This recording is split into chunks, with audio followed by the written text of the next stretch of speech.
Rode sir आहेत, कारले sir आहेत, माझे सहकार्य बोललेले चव्हाण सर आहेत, कुंभार सर आहेत, माझ्याबरोबर आलेले आमचे मित्र मुरुमकर सर आहेत, लोंढे साहेब आहेत, ज्यांचं या ठिकाणी सूत्रसंचालनाचे निकम महाराज आहे, सर्वच ज्येष्ठ रिटायर्ड शिक्षक बंधू, कारण सगळ्यांचीच नाव घेतली पाहिजे. आपण सर्वजण पेन्शनर्स डेच्या निमित्ताने महोत्सव, पेन्शनर्स डे 17 तारखेला, तर त्या निमित्ताने महोत्सव या ठिकाणी या पेन्शनर्स असोसिएशनचे अध्यक्ष हितई उर्फ आणि उपाध्यक्ष जावीर सर यांनी आयोजन केलेलं आहे. खरं तर मी एक पेन्शनर आहे, त्यामुळं पेन्शनरच्या अडचणी काय काय त्या मला सगळ्या माहिती. तुमची पेन्शन पंचायत समितीला आणि पंचायत समितीने मग यांच्या खात्यावर जमा करायची, अशी 2 स्तरीय व्यवस्था आहे. जिल्हा परिषद कडून यायची, शासनाकडून यायची,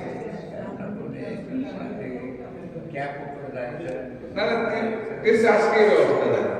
पण कॅप करून आल्यावर पंचायत समितीने यायची आणि पंचायत समितीने परत तुमच्या खात्यावर, हा ना, म्हणजे बँकेच्या खात्यावर पाठवायचं. मी पेन्शनर, मी कॉलेजवर नोकरी, केंद्र सरकारचा पगार घेत असल्यामुळं माझी पेन्शन 30 तारखेला डायरेक्ट माझ्या खात्यात. तुमच्या पेन्शनवर क्लर्क लोकांनी ठरला आपल्या पंचायत समितीने, आता त्यांच्या हातातून द्यायची.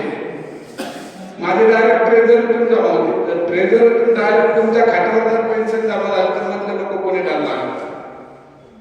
हीच फार महत्वाची गोष्ट आहे. शिक्षकाची पेन्शन त्यांच्या वेळेवर अगदी महिना अखेरच्या दिवशी जर खात्यात जमा झाली तर आम्ही केलेल्या कामाचं कौतुक केलं जातं. परंतु सगळीच माणसं काम चांगल्या पद्धतीने करतील असं काय नाही.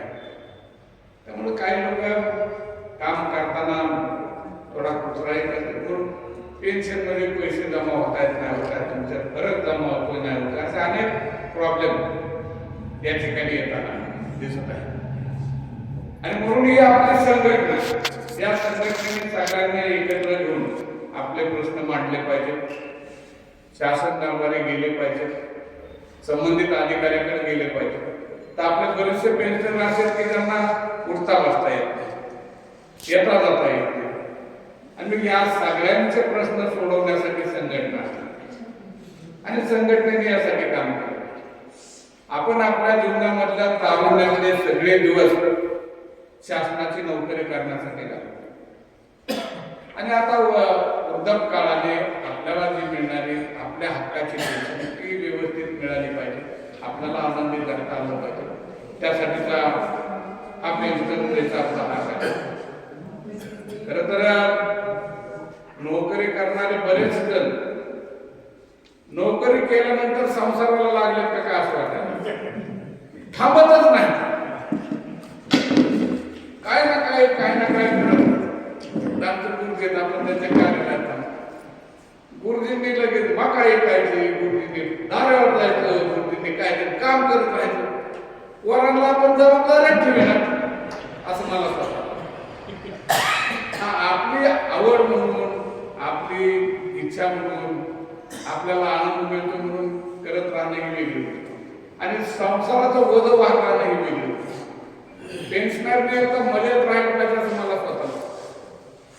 आपण जगू एवढी पेन्शन सरकार आपल्याला देते, आपण आनंदात राहायला पाहिजे, उलट आपलं आयुष्य वाढत आहे. आणि एखाद्याला शेती करण्यात आनंद केली पाहिजे, पण मरल एवढं केली नाही पाहिजे. आपल्या सर्वांना जे पण स्वतःची शेती केली पाहिजे, आपल्या सर्वांना जे पण असं केली पाहिजे असं मला स्वतःला वाटतं. मी पेन्शनर म्हणून सांगतो, मी ज्या दिवशी पेन्शन घ्यायला सुरुवात केली त्या दिवशी घरातल्या सगळ्या जबाबदाऱ्या सोडून दिल्या. मी आता पेन्शनरला पोरगा म्हणला हे असंच रिटायर्ड माणसाला काम सांगायचं नाही. मला जे वाटेल ते करत राहील, मला ज्याच्यात आनंद आहे ते करत राहील, पण मी काय संसाराचे काम करत राहणार नाही. हे ज्यावेळेस आपण पेन्शनर ठरवतो त्यावेळेस आपलं आयुष्य 100% वाढतं. आपण आपल्या सगळ्या जबाबदाऱ्या, आपल्या स्वतःच्या जबाबदाऱ्या, आपल्या घरच्या कुटुंबाच्या जबाबदाऱ्या आपल्या पुढच्या पिढीवर टाकून मोकळं व्हायचं. निश्चित आपण सुखी आणि आनंदी जगताना. बऱ्याच जणांना वेगवेगळ्या कामात आनंदासाठी काम केलंच पाहिजे. आनंदासाठी जर आनंद मिळतो त्या गोष्टी भोगल्याच पाहिजे किंवा केल्या पाहिजे. आणि म्हणून आपण सगळ्यांनी या पेन्शनच्या काळामध्ये हे जीवन जगत असताना पेन्शनरच्या डेच्या निमित्ताने की आपल्याला सरकार आपली व्यवस्था करते. खरं तर राजकीय काम करत असताना डॉक्टर गदाधर सरांबरोबर साहेबाबरोबर मी राहिलो. डॉक्टर गदाधर म्हणायचे की शेतकऱ्याला पेन्शन मिळाली. त्यासाठी आम्ही 5 दिवस उपोषण केले. शेतकऱ्याला पेन्शन मिळाली पाहिजे, शेतकऱ्याला पेन्शन मिळाली पाहिजे. त्यावेळेस शेतकऱ्याला पेन्शन कसे देते, पण आता लक्षात आलं की लाडक्या बहिणीला पैसे देता येतात, शेतकऱ्याला पैसे देता येतात.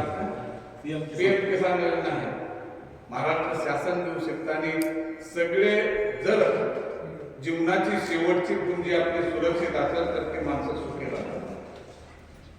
शेतकऱ्याच्या खिशात 1500 रुपये जरी सरकारने दिले तर त्या 1500 रुपयामुळे शेतकऱ्याचे नातवंड त्यांच्याकडे थांबायला लागले. त्या 1500 शेतकऱ्याची मुलं आई बापाला सांभाळायला लागली. त्या 1500 कारण बाजार यायला लागल्यामुळे सोना जात. म्हणजे जर इंग्रज लोक फार हुशार तर ते इंग्रजाच्या अगोदर आपल्या देशात पेन्शन होते. छत्रपती शिवाजी महाराजांच्या काळातले जे सैन्य होतं महाराजांनी त्यांना पेन्शन सुरू केले. ज्या सैन्याला आजारपण होईल, ज्या सैन्याचं शरीर कामी किंवा जो सैन्य कामी, अशा प्रत्येकाच्या घरी महाराजांनी त्यावेळी त्यांना पुढच्या पिढीला जगण्यापुरतं काहीतरी द्यायचा प्रयत्न केला. आणि तेच इंग्रजाच्या काळात झालं. इंग्रजांनी रिटायर झाल्यानंतर माणसांना पेन्शन असली पाहिजे. त्यांनी केलेल्या कामाचा मोबदला, तारुण्याचा मोबदला, त्याला तारुण्याचा मोबदला म्हणायचा की आपण तरुण पण तिथं घातलेला आणि त्या तारुण्याचा मोबदला आपल्याला द्यायला सुरुवात केली. ते या देशातल्या सरकारने चालू ठेवलं आणि त्यातून तुमचं आमचं जीवन सुखी झालं. हे जीवन सुखी होत असताना आपण आपल्यावर काही बंधनं घातली पाहिजे. आपल्याला जर चांगलं जगायचं असेल तर सरांनी, आमच्या मुरुंडकर सरांनी सांगितलं की त्रिसूत्री जपली पाहिजे. आहार, विहार, निद्रा या 3 गोष्टी चांगल्या असल्या पाहिजेत माणसाच्या. विहारमध्ये सर फक्त व्यायाम नाही, विहारमध्ये तुम्ही रोज राहता कुणाबरोबर, दिवसभर करता काय, हा एक महत्वाचा. मी खेळाचा शिक्षक म्हणून आम्ही त्याच्यातला तो भाग घेतला की दिवसभर आपण जर चांगल्या माणसात राहिलो, आपला विहार चांगल्या लोकात असेल तर आपलं आयुष्य. आहार तर आता सगळ्याला माहितीच आहे, आहार आपला सगळ्याचा आहार कमी असावा असं आरोग्यशास्त्र. आपलं शरीर हे थकलेलं असतं, पचनासाठी जड असतं. खरं तर शरीरातला अंतर्गत यंत्रणा चालवण्यासाठी 90% मेंदू वापरला जातो आणि बाह्य यंत्रणा चालवण्यासाठी 10% मेंदू वापरला. म्हणजे आपण जे काम करतो, लिहितो, वाचतो या सगळ्यासाठी फक्त 10% मेंदू वापरतो. आपल्या प्रत्येक सेलला, शरीरातल्या प्रत्येक पेशीला मेंदू ऑर्डर देत असतो आणि पेशी त्या काम करतात. कुठेही पेशी आपल्या शरीरात काम करत असतात. म्हणजे त्याला मेंदूला ऑर्डर द्यायला फार मोठं काम त्या ठिकाणी असताना ते काम कमी करायचं म्हणजे कमी खायचं. आणि हे कमी खाणं हे फार महत्वाचं आहे. खरं तर पेन्शनरच्या डेच्या निमित्तानं तुम्हाला जे अपेक्षित आहे ते थोडं बोललं पाहिजे. पंचायत समितीच्या माध्यमातून 2 पुढारी आहेत. निश्चितच दोघांना जिल्हा परिषद किंवा पंचायत समिती लढायची. दोघांनी निवडून यावं. कुणी पंचायत समितीचा सभापती असावं, कुणी जिल्हा परिषद असावं. आणि त्या ठिकाणी गेल्यानंतर आमच्या ह्या सगळ्या पेन्शनरच्या कामामध्ये तुम्ही थोडा इंटरेस्ट घ्या. त्या ठिकाणी तुम्ही जर इंटरेस्ट घेतला तर आमच्या पेन्शनरच्या अडचणी येणार नाही. शिक्षक हा शिक्षण हा फार समाजातला महत्वाचा घटक आहे. खरं तर सामाजिक, त्यांच्या प्रतिष्ठित पत्रकावर मी वाचलं, सामाजिक पर्यावरण, सामाजिक आणि पर्यावरणावर काम करणाऱ्या लोकांचा सत्कार. खरं तर पर्यावरण नैसर्गिक आणि सामाजिक दोन वेगवेगळे. नैसर्गिक पर्यावरण म्हणून आपण पाहतो, पाऊस, वारा, झाड, पान, फुलं, नद्या, हे सगळं हेही जपलं पाहिजे. झाडं तोडले नाही पाहिजे. आपण फक्त पर्यावरण म्हणलं की झाडं झोपलं, त्याही पेक्षा आता सामाजिक पर्यावरण वेगळं चाललं. लोक जाती जातीमध्ये, पंथामध्ये, विभागामध्ये विभागले जात आहेत आणि एकमेकावर विनाकारण रोषाने राग पाडतात, एकमेकांच्या विनाकारण विरोधात. हे सामाजिक पर्यावरण, हे सामाजिक पर्यावरण इतकं बिघडत चाललंय की आता ते आपल्या घरात आलं, मुलगा बापाला सांभाळण्याची गॅरंटी राहिली नाही, आपल्याशी बोलते त्याची गॅरंटी राहिली. म्हणजे आता यांनी त्या संस्थेशी कोलॅबोरेशन केलं. वर्ल्ड कल्चर म्हणजे संस्कृती, वर्ल्ड कल्चर बिघडत चाललं, जागतिक संस्कृतीच बदलत चालली आणि आपल्या देशाची जी संस्कृती आहे त्या संस्कृतीने मोठ्या माणसाचा आदर करणे, मोठ्या माणसाला त्यांच्या मानानुसार सांभाळणे, त्यांच्या मानानुसार त्यांच्याशी व्यवहार करणे, हे आपल्या संस्कृतीने शिकवतो. पण ही संस्कृती बदलत चाललेली दिसते. आता माणसं एकमेकाशी जवळ येताना दिसत नाहीत, माणसं एकमेकापासून लांब लांब जातात. तर या कल्चर सेंटरने त्यांनी त्यांचं नावच आहे world culture and environment protection म्हणजे संरक्षण करायचं, संस्कृतीचं आणि पर्यावरणाचं संरक्षण करणारी ही समिती आहे. त्या समितीच्या माध्यमातून आणि आपल्या पेन्शनरच्या माध्यमातून हा कार्यक्रम होत असताना पर्यावरणाचाही विचार केला पाहिजे. जागतिक, सामाजिक, राजकीय अशा सगळ्या प्रकारच्या पर्यावरणाचा विचार करत आपण तत्वज्ञानी माणसं, आपण समाज घडवलेला आहे, आपण पिढ्या घडवलेल्या आहेत, आपण लोकव्यवस्था केलेली आहे आणि म्हणून आपण जरी वयोवृद्ध झालो असतो तरी समाजाचा महत्वाचा घटक म्हणून मी आहे की आपण लक्षात ठेवू. आपण समाजातले एक चांगले घटक आहोत, आपल्यामुळे समाज तयार होणार आहे हे आपण लक्षात ठेवून आपलं जीवन व्यतीत केलं पाहिजे. आणि हे जीवन व्यतीत केलं तर निश्चित आपला हा महोत्सव पेन्शनर्स डे एक चांगल्या प्रकारे साजरा केला असा होईल.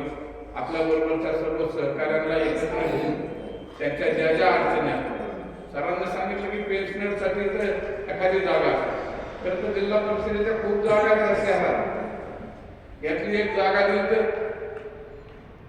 निश्चितच त्या ठिकाणी ग्रामीण भागातला पेन्शनर येऊन थांबू शकतो, त्याला मुक्काम त्याच्या एखादी चांगल्या प्रकारे तिथे इमारत झाली पेन्शनरसाठी तर त्या इमारतीचा फायदा तुम्हाला सामान्य माणसाला आणि पेन्शनर बसण्याचा कट्टा होऊ शकतो. तुम्ही येऊन आम्ही सगळे तिथे येऊन गप्पा मारू शकतो. निश्चित दोन पक्षाचे दोन पुढारी आहेत, आपल्या तालुक्याचे दोनच पक्ष,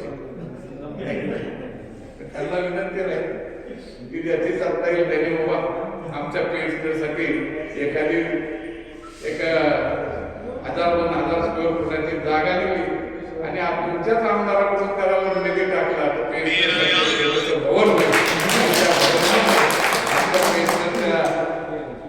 अनेक समस्या ज्या आहेत किंवा एकत्र येण्यासाठी आपल्याला जो ठिकाण लागतं ते ठिकाण मिळेल. गणेश त्या ठिकाणावरती आपण सगळे एकत्र एकमेकाचे सुखदुःख वाटून घेतो आणि निश्चित पंचायत समितीकडे ज्या ज्या आपल्या अडचणी असतात त्या सोडवण्याची जबाबदारी या दोघांना आपण इथं कार्यक्रम यांची राहील आणि त्यांना सहकार्य करण्याची जबाबदारी माझी राहील. पुन्हा एकदा मी आपल्या सर्व पेन्शनर्सला या पेन्शनर डेच्या निमित्ताने खूप खूप शुभेच्छा देतो. हा आपला दिवस हा एक उत्सव होत राहू अशी अपेक्षा व्यक्त करतो. आपण सगळेजण